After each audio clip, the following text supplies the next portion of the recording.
ನಮಸ್ಕಾರ ಗೆಳೆಯರೆ, ತಮ್ಗೆಲ್ರಿಗೂ ಪ್ರಚಾ ಇನ್ಫೋ ಚಾನೆಲ್ಗೆ ಸ್ವಾಗತ. ಸೊ ಗೆಳೆಯರೆ, ಡಿಫೆನ್ಸ್ ಕಮ್ಯುನಿಟಿಗೆ ಹಾಗೂ ಡಿಫೆನ್ಸ್ನ ಸುದ್ದಿಗಾಗಿ ಕುತೂಹಲದಿಂದ ಕಾಯುತ್ತಿದ್ದ ಜನರಿಗೆ ಫೈನಲಿ ಈಗ ಅತ್ಯಂತ ದೊಡ್ಡ ಮತ್ತು ಅತ್ಯಂತ ಸ್ಫೋಟಕ ಸುದ್ದಿ ಹೊರಬಿದ್ದಿದೆ. ಹೌದು ಗೆಳೆಯರೆ, ನಾನು ಹೇಳ್ತಾ ಇರೋದು ಅವರ ಬಗ್ಗೆ. ಇದು ಕೇವಲ ಭಾರತದ ಮೊದಲ ಸ್ಟೆಲ್ತ್ ಆಯುಧ ಆಗುವುದಷ್ಟೇ ಅಲ್ಲದೆ ಇದು ಪೂರ್ತಿ ದಕ್ಷಿಣ ಏಷ್ಯಾದಲ್ಲೇ ಮೊದಲ ಸ್ಟೆಲ್ತ್ ಆಯುಧವಾಗಲಿದೆ. ಯಾವ ದಿನ ಭಾರತೀಯ ಸೇನೆಗೆ ಇದು ಸೇರಿಕೊಳ್ತದೆ, ಆಗ ಇದು ಭಾರತದ 3 ಸೇನೆಗಳಿಗೆ ಎಲ್ಲಕ್ಕಿಂತ ಸುಪ್ರೀಂ ಹಾಗೂ ಎಲ್ಲಕ್ಕಿಂತ ಶಕ್ತಿಶಾಲಿ ಆಯುಧ ಅಂತ ಅಂದುಕೊಳ್ಳಲಾಗುವುದು.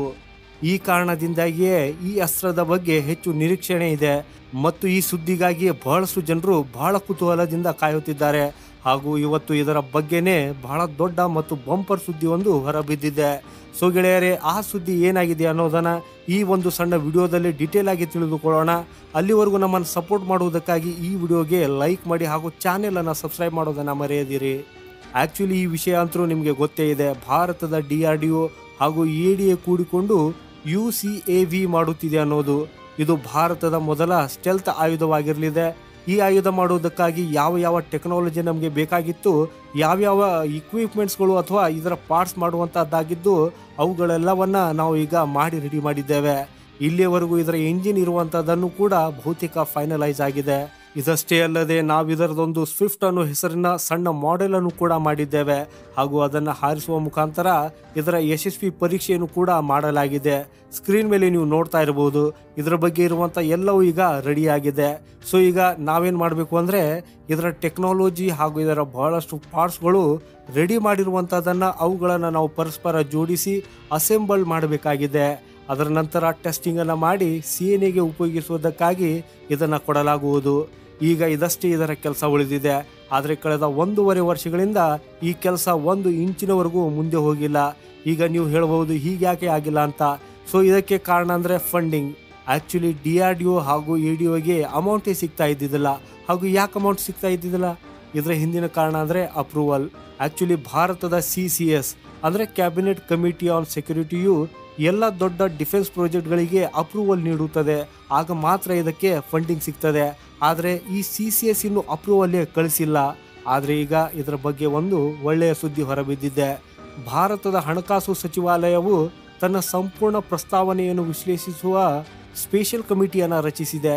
ಈಗ ಇದು ಸಂಪೂರ್ಣ ಪ್ರಪೋಸಲನ್ನು ಎನಲೈಸ್ ಮಾಡುತ್ತಿದೆ ಹಾಗೂ ಪೂರ್ತಿ ಎನಲೈಸ್ ಮಾಡಿದ ನಂತರ ಈ ಕಮಿಟಿಯು ಪ್ರಸ್ತಾವನೆಯನ್ನು ಪ್ರಧಾನಮಂತ್ರಿ ನೇತೃತ್ವದ CCS ಮುಂದೆ ಮಂಡಿಸಲಿದೆ. ಹಾಗೂ ಯಾವಾಗ ಈ ಪ್ರಸ್ತಾವನೆಯು ಕ್ಯಾಬಿನೆಟ್ ಕಮಿಟಿ ಆನ್ ಸೆಕ್ಯೂರಿಟಿಯ ಮುಂದೆ ಬರುತ್ತದೋ ಅದೇ ದಿನ ಒಂದೇ ದಿನದೊಳಗೆ ಇದನ್ನು ಅಪ್ರೂವ್ ಮಾಡಲಾಗುವುದು. ಹಾಗೂ ಅಪ್ರೂವಲ್ ಸಿಕ್ಕ ತಕ್ಷಣ AMCAಗೆ ಕನಿಷ್ಠ 5,000 ಕೋಟಿ ರೂಪಾಯಿಗಳನ್ನು ಬಿಡುಗಡೆ ಮಾಡಲಾಗುವುದು ಅಂತ ಹೇಳಲಾಗುತ್ತಿದೆ. ತಕ್ಷಣವೇ ಇದರ ನಂತರ ನಮ್ಮ ಈ ಸ್ಟೆಲ್ತ್ ಆಯುಧದ ಮ್ಯಾನುಫ್ಯಾಕ್ಚರಿಂಗ್ ಪ್ರಾರಂಭಿಸಲಾಗುವುದು. ಮ್ಯಾನುಫ್ಯಾಕ್ಚರಿಂಗ್ ಪ್ರಾರಂಭವಾದ ತಕ್ಷಣವೇ ನಮ್ಮ ಮೊದಲ ಅವರ ತಯಾರಿಸಿ ರೆಡಿ ಮಾಡಲಾಗುವುದು. ಹಾಗೂ ಶೀಘ್ರದಲ್ಲಿ ಇದರ ಟೆಸ್ಟಿಂಗು ಕೂಡ ಪ್ರಾರಂಭವಾಗ್ತದೆ. ಟೆಸ್ಟಿಂಗ್ ಪೂರ್ಣಗೊಂಡ ನಂತರ ಇದು ತಕ್ಷಣ ಭಾರತೀಯ ಸೇನೆಯ ಬಳಕೆಗೆ ಲಭ್ಯವಾಗ್ತದೆ. ಹಾಗೂ ಇದರೊಂದಿಗೆ ಅದು ಭಾರತೀಯ ಸೇನೆಯ ಮೊದಲ ಸ್ಟೆಲ್ತ್ ಶಸ್ತ್ರಾಸ್ತ್ರವಾಗಿ ಹೊರಹೊಮ್ಮುತ್ತದೆ. ಆದರೆ ಯಾವಾಗ ಇದಾಗ್ತದೆ ಹಾಗೂ ಅದರ ಟೈಮ್ ಲೈನ್ ಏನು ಅನ್ನೋ ಪ್ರಶ್ನೆ ಉದ್ಭವಿಸುತ್ತದೆ. ಈಗಂತೂ ದೇಶದಲ್ಲಿ ಚುನಾವಣೆ ನಡೆಯುತ್ತಿದೆ. ಚುನಾವಣೆ ಮುಗಿದ ತಕ್ಷಣ ಹೊಸ ಸರ್ಕಾರ ರಚನೆಯಾದ ತಕ್ಷಣ ಹೊಸ CCS ಸಮಿತಿಯನ್ನು ಸಹ ರಚಿಸಲಾಗ್ತದೆ ಅಂತ ಹೇಳಲಾಗುತ್ತಿದೆ. ಹಾಗೂ ಅದರ ನಂತರ ತಕ್ಷಣವೇ CCSನ ಹತ್ತಿರ ಈ ಪ್ರಸ್ತಾವನೆಯು ಹೋಗುತ್ತದೆ.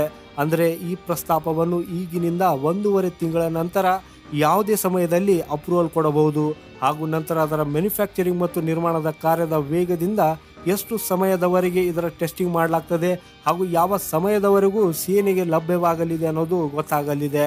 ಸೊ ಗೆಳೆಯರೆ, ಅದಕ್ಕಾಗಿ ಈ ಪೂರ್ತಿ ಸುದ್ದಿಯ ಬಗ್ಗೆ ನನ್ನ ಒಂದು ಗಮನವಿದೆ.